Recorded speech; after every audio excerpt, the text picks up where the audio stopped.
Jeez, man. Speaking of caves, you guys want to hear about some giants in Utah? Dude, Yes. Let's go. Utah. Mormon giants, baby. Mormon giants. This story's crazy. Their only kryptonite is caffeine. First form. Nice. Okay, this took place in 1955. 1955. There was a man who went by the name Earl John Brewer, but he just really went by John. Okay. Sound like they just gave up on the last name. But he was told this story when he was a teenager by this man named George Keller. He was an elderly man, and Keller said that there was this cave that was in Utah, and that it basically held different artifacts from an ancient, technologically advanced civilization. And he said that there's, in fact, giants in this cave. And George Keller was told that by a local Native American whose name was Lone Eagle. The natives called this cave the Cave of the Great Spirit. And so he told John Brewer, he didn't tell him the exact location, but he said, John Brewer, like, it first happened to where John Brewer went to George Keller and he was looking for arrowheads to just collect and stuff. And George Keller's like, there's a lot of arrowheads and many more artifacts over at this place. And he said, just dig around. And he says, okay. And so he goes out and he's digging around and then finds this tiny little entrance, like to a cave. He goes down into it, and when he said it was constructed to where it's like you slide down, but then at the bottom of where you came in, there was just this hole that dropped, and he says, I don't know how far down it went, but it was basically like a booby trap kind of thing. Yeah.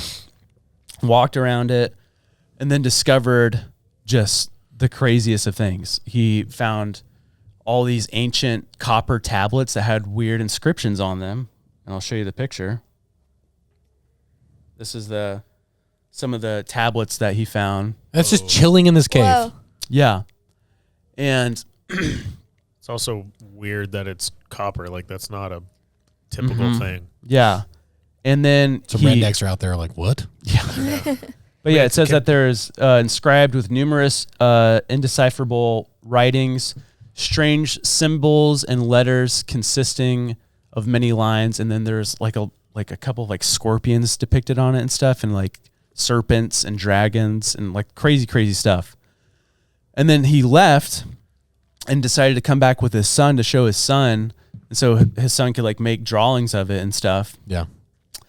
So they went back down, and then they found two giant, what do you call them? Basically coffins, like stone coffins. And they're able to move the lids from these coffins. And what they discovered was two giants that were buried in these coffins. Dude. It says there was a male and a female. So the male was around 9 feet 2 inches. And the woman was about 8 feet 10 inches. Oh my gosh. And it said that the male had long red hair and a long red beard. No way. And the woman had long blonde hair, and they were just ordained with gold and symbols. And the woman they said was wearing this like elaborate crown on her head. And these are the drawings that the son did. So that's the male. Bro. Oh my gosh. That's so And then scary. That's the female. See that? Wow. Who were they? But people just started like, okay, John Brewer, you're full of crap. Like, tell us where this is. He's like, I won't, because a couple of years before that was the Lovelock Cave incident, right? Mm-hmm. And that's where the Smithsonian came in. Yeah. And then all of a sudden, the bones disappeared. Yeah, it's gone. And so he's like, I don't want the Smithsonian anywhere around this. It needs to be kept secret. Yeah. In fact, he came out there one time. This is a story that he made a friend, and that he was able to tell this guy where the cave was because he was about to die.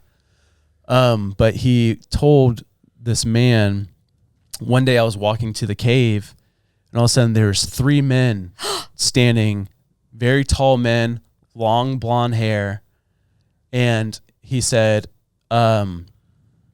they said, basically, you cannot show anyone where this cave entrance is unless, they said, like, unless they're validated or something. And they said, we want to show you our city. And so they brought John Brewer to this underground city. Shut up. And John Brewer said it was the most technologically advanced civilization that he's ever seen. What are you talking And he says they were able to speak telepathically as well and control things with their mind. And he said they would use these certain type of crystals that would produce electricity. And he said it was insane. And then they brought him out of the city, and he said then they just walked and it disappeared. And then the entrance to their city disappeared too. He's like, it just like went invisible. And so John Brewer's like, there's some crazy stuff that is happening in this region. Yeah. And people are like, yo, you're full of crap. Yeah. And That sounds like, what's the name of that? Is it Shambhala?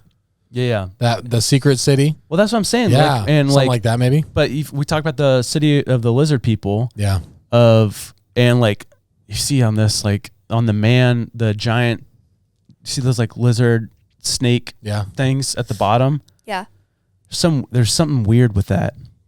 But I think those, if I'm remembering it right, those people that brought John Brewer into their underground city said that these race of giants were their enemies at one point.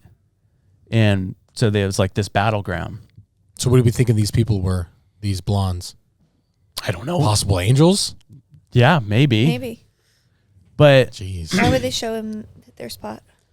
yeah, people said, yo, John Brewer's full of crap. To maybe truly protect what, like they're like, listen, we're going to show you what we're doing. This is why we need you to protect and not show anyone this cave entrance. Like, Yeah. we're going to show you we're legit.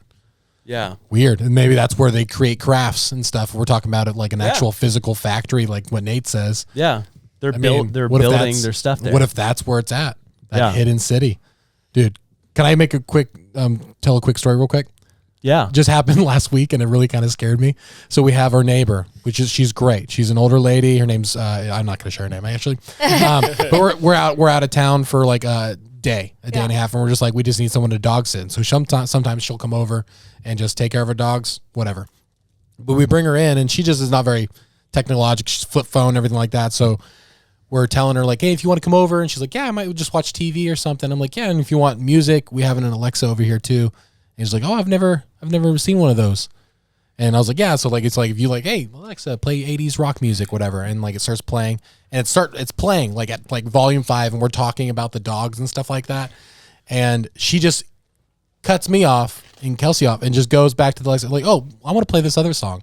She goes, Alexa, play Shambhala, and I'm like, what? Oh, see, can you unplug that or maybe I don't know. Alexa, stop. But then, dude, it scared me because I was It's like, good. It's good, Lou. I've never heard that phrase in my life. And then suddenly she just like interrupts it, never using an thing before. Was it a song? Yeah. And so I looked up the song later, and guess what? It's literally about the city. And it's literally about having this peace and like this like just fully accepting this like idea of Shambhala and living in harmony with all these people. I'm like, Andy. and I'm like, I know that's like as soon as she walked out, I was like, cut the music. That's so weird. Why did she want to show you that song? That specific song. That's why I mentioned it. I was like, that is kind of scary to me. Andy, Andy, you know the scripture that's like, it's like, be careful what you do because you could be entertaining angels unawares. Yeah. Yeah. What if your neighbor's an angel? Could be.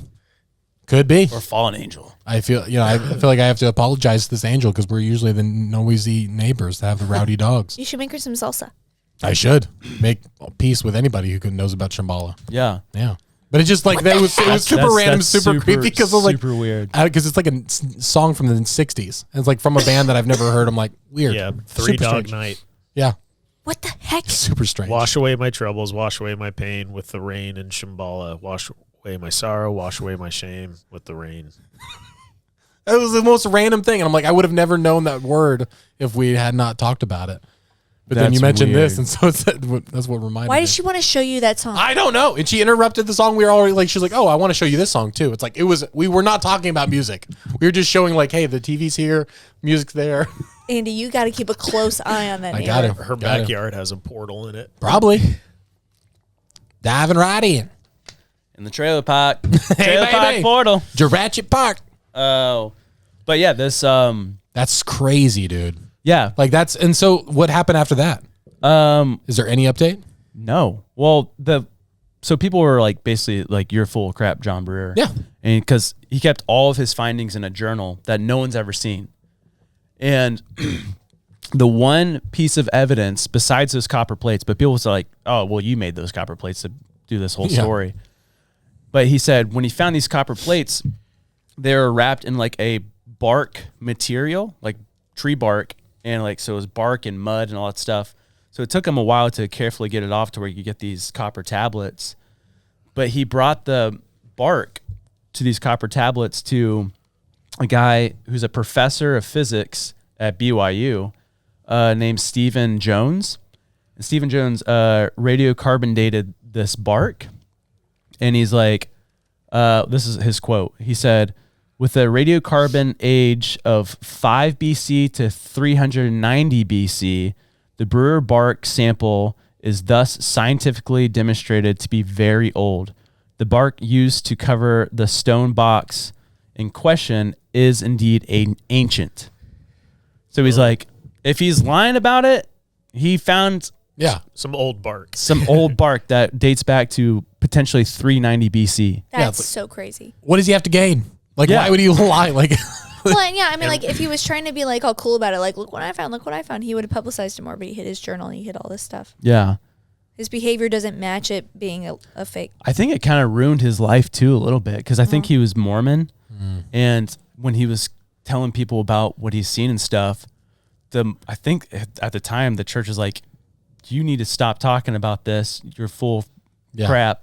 And I think he was ultimately excommunicated from the church. that's such a scary spot to be in, of just like where you have so much questions, like so many questions, and you're just like, I need answers. Like, is there somebody that could just say, I don't know, but let's help find some answers? It is. And like just to say, no, we're not talking about it. Yeah. We're done. Don't question anything. It is a little comical, though, that he has this encounter, writes it down in a book, and then won't let anyone see it.